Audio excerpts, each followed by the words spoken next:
Olá, pessoal! O livro de hoje é Uma Janela em Copacabana.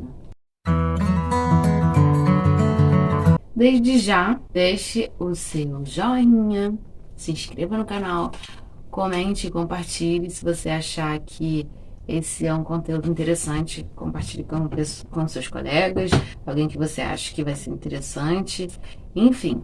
E o livro de hoje é sobre um livro que foi selecionado pela banca da UERJ para o vestibular, que vai ser no final de março, dia 20, alguma coisa assim. Como me foi pedido, eu resolvi ler o livro e fazer uma resenha dele com comentários sobre o livro no geral e sobre alguns possíveis temas que podem ser retirados. Esse livro se divide em 4 partes. Esse livro é um romance policial. O que significa isso? Um romance é gênero literário. Os livros escritos em prosas com várias características, enredo, cenário, diversos personagens, o clímax da história, enfim, um início, um meio, enfim. Enfim, tem todo um conteúdo de critérios para escrever um romance, mas vamos à questão em si. O livro é sobre a história de um policial. O enredo é sobre a corrupção policial no Rio de Janeiro, basicamente, né? Que é onde se passa a história do livro. Existe um policial que é o policial honesto, vamos dizer assim, que é o Espinosa. Ele é o delegado da 12ª DP do Rio de Janeiro, que provavelmente deve ficar em Copacabana. E ele investiga um caso em que 3 policiais foram mortos por uma pessoa que ninguém sabe, não há testemunhas para o crime. Ele começa a investigar. E para essa investigação, ele escolhe 3 pessoas da extrema confiança dele para fazer essa investigação, já que ele imagina que seja alguma coisa relacionada a algum erro da própria corporação, né? Já que 3 policiais foram mortos assim, de repente. E a primeira parte do livro, e falando ainda sobre o Spinoza, ele é um cara que é amante de leitura, porque ele teve essa influência da avó dele e tal. Aí fala um pouco sobre a história de vida dele, não dando muitos detalhes, mas ele sempre tá nesse lugar de que é amante de livros. Inclusive, ele pensa em largar a polícia para ter um sebo e viver disso, né? Sebo é um lugar onde vende livros já usados, antigos ou não. Então, na primeira parte do livro, existem esses 3 assassinatos. O Spinoza é o protagonista. Ele tem uma pessoa com a qual ele tem relacionamento, um relacionamento assim, nada convencional, que é a Irene, que é uma pessoa que dá muito apoio para eles, tem uma boa relação. Ele chama essas 3 pessoas para ajudá-lo nessa investigação, já que ele não confia na própria corporação, né? Que tem essa fama aí, essa fama, e não só fama, mas realmente é um fato, né? Que a corrupção e a sujeira, né, que existe na polícia é bem notória, ainda mais para nós que moramos em pontos periféricos da sociedade. A segunda parte começa a investigação de quem matou esses caras, interrogar as pessoas. E aí eu expliquei, né, exatamente o que era o romance policial. É quando tem um crime a ser desvendado ao longo da história, fica sempre nesse suspense, né? Romance policial é isso, tem um crime, basicamente. Tem um crime a ser desvendado ao longo da história e acontece aquilo, né? Vamos correr atrás das pistas, conversar com as pessoas, investigar, enfim. E é sempre aquela pessoa que você menos imagina. Às vezes algumas pessoas conseguem me descobrir, mas como eu não tenho o hábito, eu amo esse tipo de texto, romance policial, que eu adoro essa coisa de desvendar, isso me prende muito. Mas eu não leio tanto. Não porque eu não gosto, mas por falta de acesso mesmo a literaturas a esse respeito. Na primeira parte aparecem quase todos os personagens já. Se eu não me engano, na primeira também as amantes desses policiais são mortas. E aí eles começam a achar que pode ter sido queima de arquivo, enfim, para que alguma coisa não fosse divulgada ou para matar pessoas que pudessem testemunhar a respeito de alguma situação que estava acontecendo, né? E aí na segunda parte começa a investigação e uma tal de Rosita é morta. É amiga de uma das amantes, inclusive a amante, a única amante que sobreviveu desses 3 caras que estavam mortos, e aí o Spinoza tenta proteger essa mulher, né? Já que as outras já morreram. E só restou ela, que eram ligadas diretamente a esses caras que morreram, que foram mortos, né? Então eles resolveram protegê-la, e essa mulher era amiga dela, que se chama Celeste, essa amante que sobreviveu. Essa Rosita era amiga dela porque elas trabalhavam em teatro, jornal, uma coisa assim. Eles descobrem que essa Rosita foi confundida com essa Celeste, por isso ela foi morta. Aí começa a investigação, né? E aí aparece uma outra pessoa, que é a Serena, que na verdade ela já tinha aparecido no primeiro capítulo, e ela vê essa mulher sendo jogada. E aí entra mais uma questão, né, para os investigadores, principalmente o Spinoza, né, que estava à frente dessa investigação. Ela vê essa mulher sendo jogada, primeiro jogam a bolsa e ela vai até o parapeito da janela e a pessoa joga. Ela vê a necessidade de falar isso para o Spinoza e é o que ela faz. Na terceira parte, começa a investigação desse assassinato também, né, porque teve os outros assassinatos anteriores a esse, e aí se vê que está existindo realmente uma queima de arquivo para que algumas coisas não sejam descobertas e as pessoas estão sendo mortas por isso. A Celeste faz um dossiê que é explicando tudo sobre que ela é uma das amantes. Ela é amante do terceiro policial, né, que foi morto. Ela foi ainda a única amante que ainda não foi morta. E ela faz um dossiê explicando tudo, todo mundo que está envolvido, o que aconteceu, como funciona, porque eles descobrem que o que está em jogo nessa situação, a corrupção que está rolando na polícia, é alguma coisa relacionada ao jogo de bicho e sobre questão de propina e dinheiro e tal, e a venda de automóveis. A Celeste sabe disso tudo e ela bota tudo escrito e envia 5 cópias para cada banco, para alguns bancos da cidade. E só dá autorização para que seja tirado, e advogados também, ela correu atrás de tudo. Só dá autorização para que sejam retirados caso ela seja morta. Ou seja, então ninguém vai querer matar essa mulher, porque se ela matar, tá todo mundo preso, tá todo mundo com essa carreira destruída, vai ser um caos. E na quarta parte, começam os detalhes a respeito do que a Serena viu. E Spinoza começa a colocar em xeque tudo que ela tinha visto, fica fazendo muitos questionamentos. Ela começa a ficar em dúvida se realmente ela viu mesmo, até ela começa a duvidar se ela realmente viu o que ela disse que viu, o que ela afirmava o tempo todo, sabe? Era o marido falando que será que ela viu mesmo, não sei o quê, e o Spinoza falando também, fazendo questionamentos como se ela não tivesse visto, como se ela tivesse duvidado que ela tinha visto, enfim.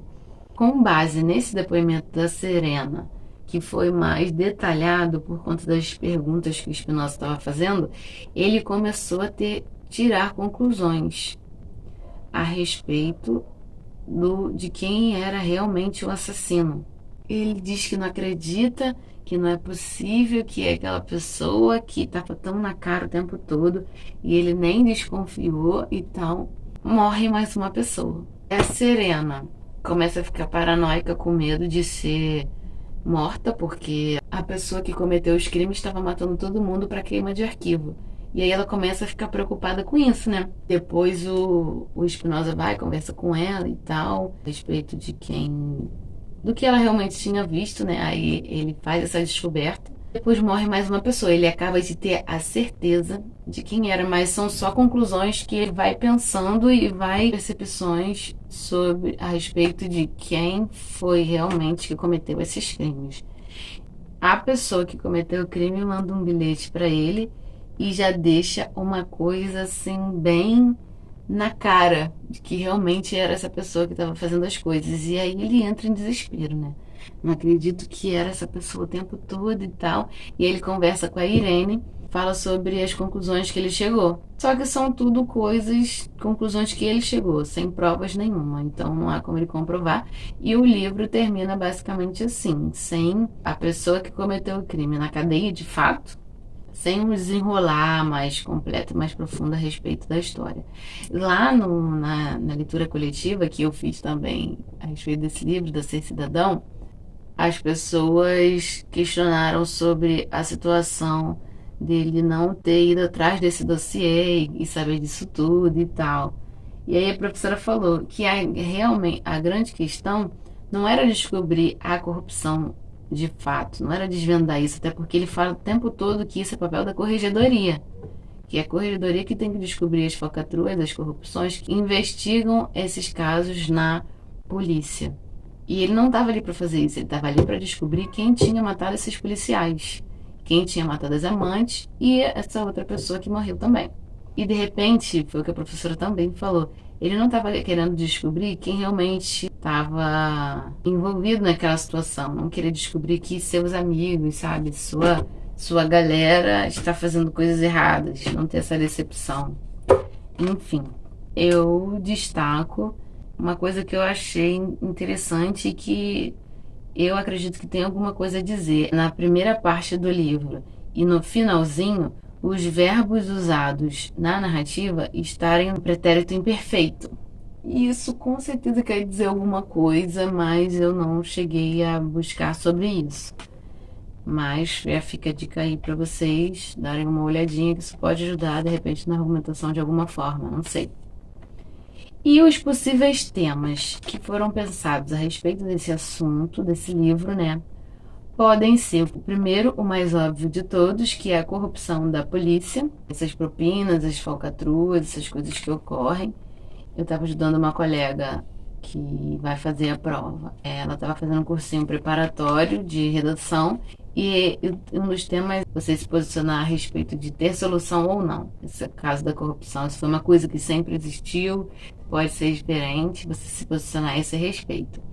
E lá na leitura coletiva, esse tema também foi um tema sugerido. Porém, eu acho que não vai ser uma coisa assim tão óbvia. Ou não vai pegar uma coisa assim tão diretamente, vai pegar algo de dentro desse assunto para dar uma destrinchada para que as pessoas pensem e questionem esse respeito.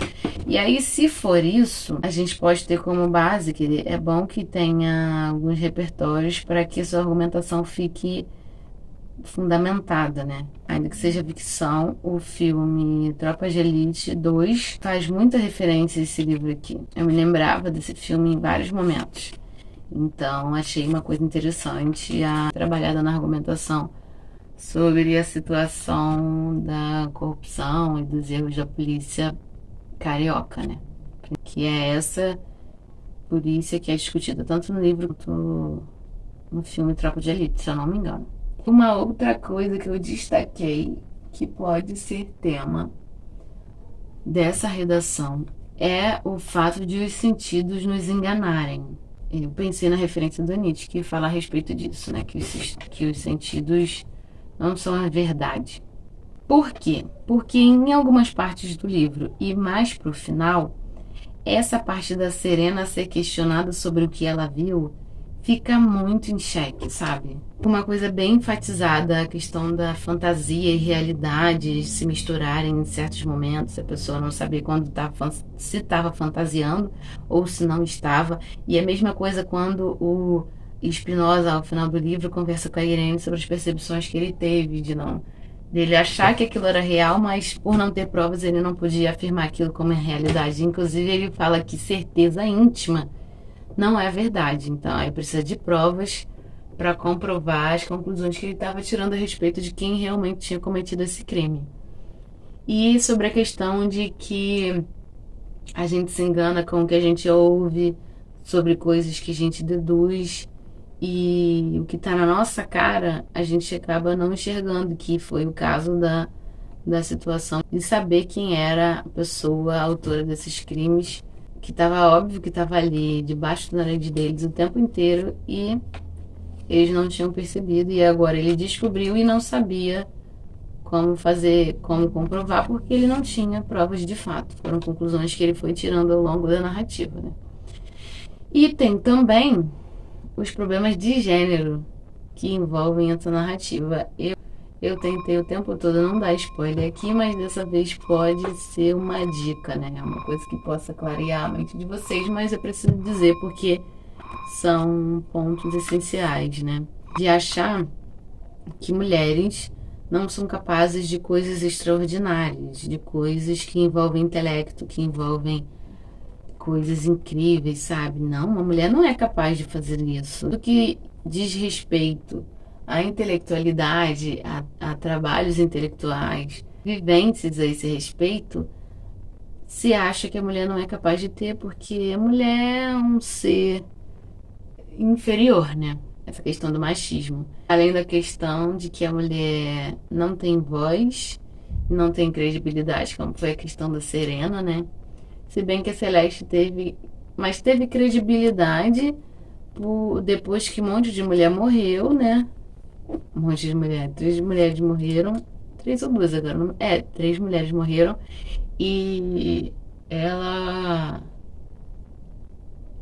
colocou isso em xeque de que ela estava na reta também, porque ela era amante, então provavelmente ela era a próxima, só estava faltando ela, dos amantes dos caras que tinham sido assassinados, os policiais, né, no começo dessa narrativa. E nesse sentido, de uma certa forma, ela teve credibilidade com o que foi dito, mas a Serena, que viu uma coisa tão importante, isso já estava óbvio.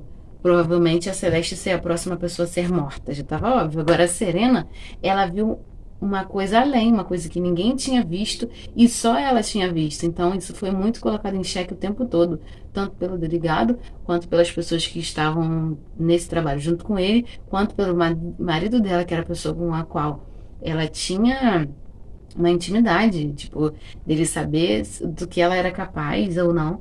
Mas pelo fato dela tratar de alcoolismo, de repente ela não teve tanta credibilidade assim, ou a sua sanidade, né, foi colocada em xeque.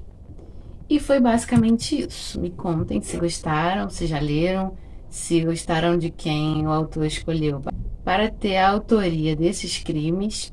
Eu achei genial a ideia, achei muito incrível. Pena que quando eu li, eu já tinha o spoiler de quem era. Então eu me surpreendi com outras coisas que eu já não lembrava mais, porque não me remetia à situação, ao nome dos personagens. Mas eu acredito que ler sem saber quem foi a pessoa que cometeu esses assassinatos e criou toda essa situação, deve ser muito interessante, porque o tempo todo o próprio autor, né, te induz por meio do Spinoza e por meio das pessoas que estão envolvidas naquela história, que é o verdadeiro autor de tudo isso não é quem a gente menos imaginou. Então, comentem aí o que acham dos possíveis temas, se concordam com os que eu falei e o que acharam da narrativa. É isso. Tchau, tchau.